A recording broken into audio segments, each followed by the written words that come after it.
Many millions died in the chaotic Three Kingdoms period of Chinese history that saw the formation of three rival states, each with its own emperor, claiming the mandate to rule all under heaven. Preceding this, the Han Empire had ruled over a golden age for many centuries, with an all-powerful emperor at its head. With no significant external military threats to its existence, the empire crumbled from within. Over the centuries, a bureaucratic administrative class of eunuchs gradually usurped power from the emperor through palace intrigue, placing the youngest and most manipulatable members of the imperial family on the throne.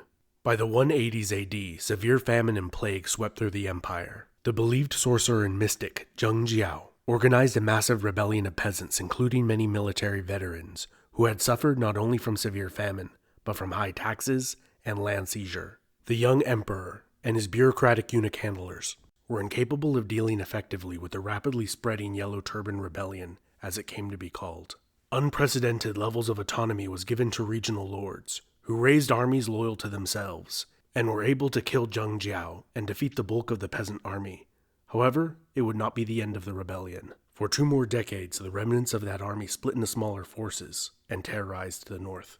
Dong Zhuo was the most powerful of the warlords who had suppressed the rebellion there. After the emperor's early death, the court eunuchs were slaughtered in retaliation for murdering the new emperor's uncle, Hu Jin. Dong Zhuo exploited this chaos and seized the capital city, placing the emperor's even younger brother on the throne, and poisoning the abdicated child soon afterwards. Dong Zhuo was increasingly threatened by a coalition of southern warlords, who sought to depose him. In response, he sacked the imperial capital and moved the court to a more defensible location. For 3 years, he ruled the Han Empire in a brutal and corrupt fashion that gained him many enemies, including some of his own men, who assassinated him.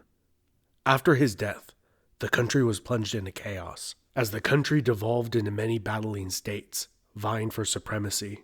During this period, the emperor was a puppet that fell under the influence of various factions and warlords, such as Cao, who absorbed the remnants of the Yellow Turban rebels into his territory and army by giving them similar land reforms to that they had initially demanded.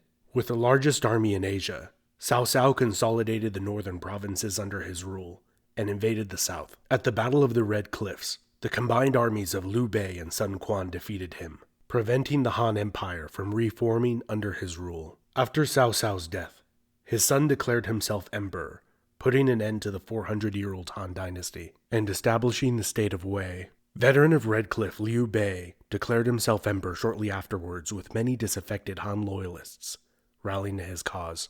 Another veteran warlord of Red Cliff, Sun Quan, initially only declared himself an independent king, but eventually joined the Emperor Club, 9 years after Cao Pi had started the trend. These 3 competent emperors more or less fought each other to a standstill. In 263, Shu, the least populated of these states, had successfully repulsed a major invasion by Wu, only to surrender to Wei shortly afterwards, which overwhelmed the exhausted state. At the height of their territorial extent, the Cao Wei imperial family was usurped in a palace coup by the Jin clan of generals, in a similar fashion to how they had overthrown the Han a generation before. 14 years later, the Jin would complete the conquest of Wu, once again reuniting China. The Three Kingdoms period is incredibly complex, with many characters and events. I hope you have enjoyed my broad overview of that time, and now have a clearer picture of this fascinating time in history. I would love to hear what you have to say down in the comments. This has been Epimetheus. Thanks for watching, and Happy New Year.